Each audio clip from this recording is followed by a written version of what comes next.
I just played the oldest Dune game ever made. It should have been easy to dismiss.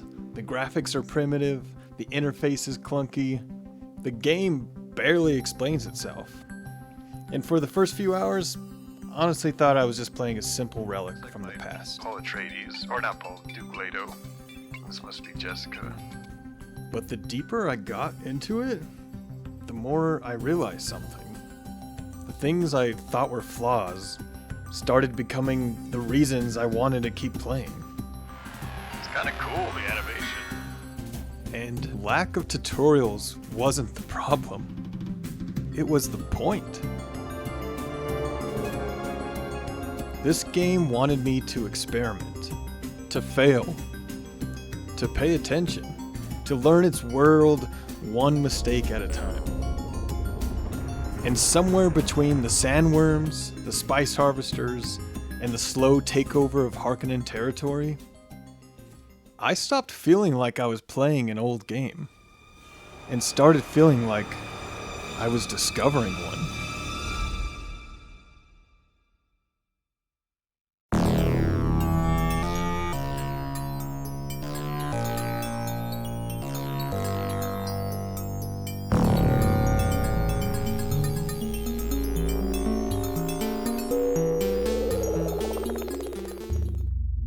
At first glance, this game from 1992 looks like a point-and-click adventure game.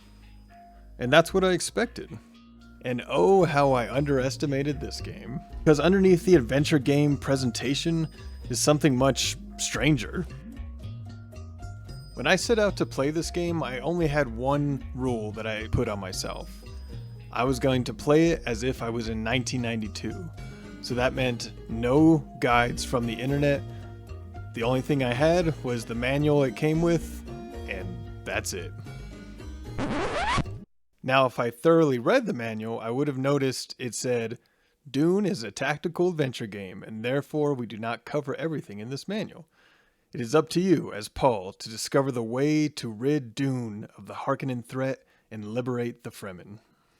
So that begs the question, what do you actually do in this game? Well, you talk to characters, you travel between locations, you gather information, and follow the story of Paul Atreides after arriving on Arrakis. But that's only part of the game. As the story progresses, you begin recruiting Fremen tribes scattered throughout the desert. You train them, you equip them, you assign them jobs, and gradually build an army capable of challenging the Harkonnens. You can see what great fighters we are. At the same time, you need to keep spice production growing.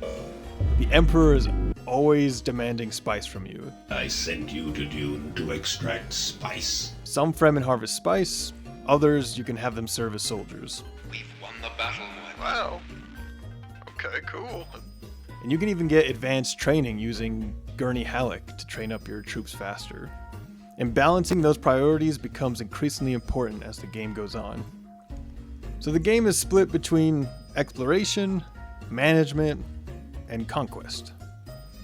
One moment you're flying an ornithopter across Arrakis searching for hidden sieges. The next you're riding a sandworm across the desert to get Chani to another siege so she can heal them from an illness. Then you're organizing military campaigns and planning which Harkonnen stronghold to attack next. You'd better talk As your influence grows, Arrakis slowly transforms from a hostile world into a planet united under your command. And that's where the game surprised me. What started as a simple adventure game gradually became a strategy game, and almost a real-time strategy game. Time is always moving in this game, which means there's no rest for the wicked Harkonnen. And if you travel, it'll move time forward. And that was fun. It started to focus your mind on planning, resource management, because you have to have a sandcrawler if you want the Fremen to be more efficient. But sandcrawlers are more prone to being eaten by worms, so you got to make sure they have some ornithopters so they can spot sandcrawlers before they get there. And you had some long-term decision making. There are a lot of little gameplay mechanics that come in that surprise you. like needing spice prospectors or going to a nearby city to buy equipment. Hey, look at this place. Looks like Mos Eisley from Star Wars. There's even a planetologist gameplay loop in this game. That way you can live out the Fremen's dream and turn Arrakis into a green planet. I was surprised by how many gameplay mechanics were in this. And I love how they introduced them through discovery, instead of prompts. For example, in the game you have these little siege icons on your Dune map, and then I noticed that sometimes the siege icons were gray, and other times they were brown. And I feel like it was hours before I found out what that meant. And it actually meant it was the range of which Paul could communicate telepathically with the other sieges. And that felt so rewarding to figure that out. And every discovery like that felt so good. And not just for discovery's sake, but because every skill you learned was really valuable in the game. You learn later that you can expand your powers, and so you can communicate with sieges even further away from you, and eventually the whole planet. Conquering Arrakis felt earned. You kind of get a feel of how to judge military strength. Not exactly, they still keep it a little uncertain. Sometimes you'd fail attacks, I'd have to reload saves, kind of adapt strategies, equip different things. Maybe a crysknife isn't enough, maybe I need a weirding module, or maybe even... Oh my god, atomics. There was even a little arm wrestling icon to see how your soldiers were doing in battle. Just noticed something about battles here. So this is like an arm wrestler icon. I thought these were like pipes or something. But the blue arm is Harkonnen, and the red arm is Atreides. I think this is about to say we're about to lose, because the blue arm is on top of the red arm. But as satisfying as the strategy was, that's not what I remember most about this game. I'm talking. 2x.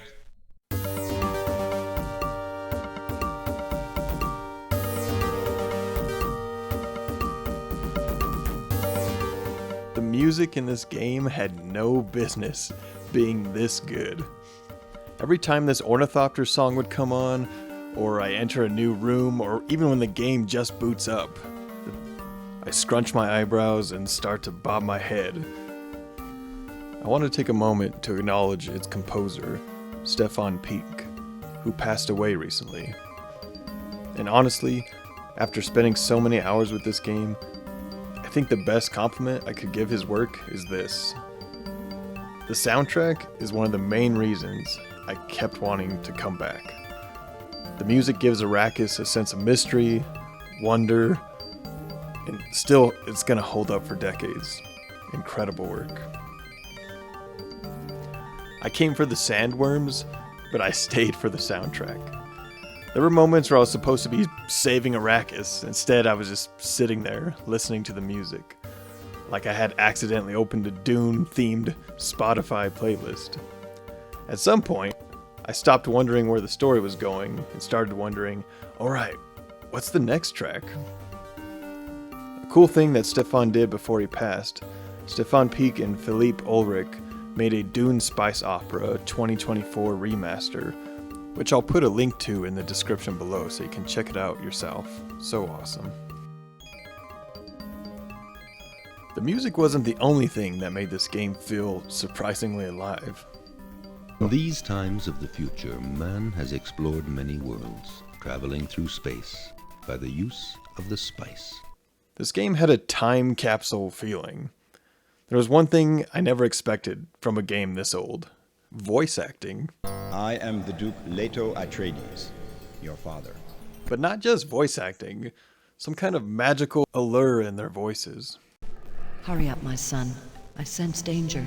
Where you have companies these days that make billions of dollars, like Pokemon, and they still can't be bothered to put voice acting in. They live in sieges so well hidden that no one knows exactly how many there are.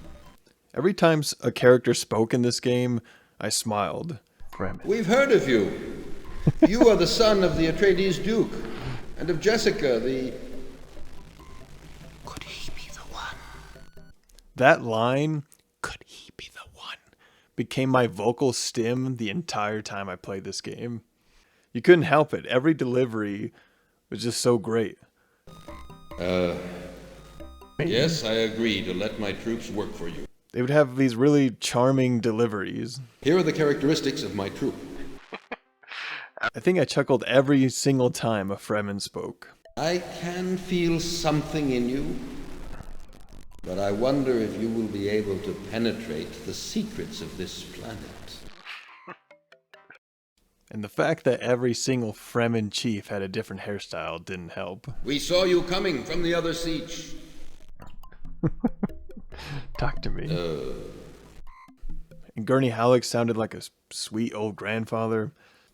Someone who could easily calm your nerves if you were anxious.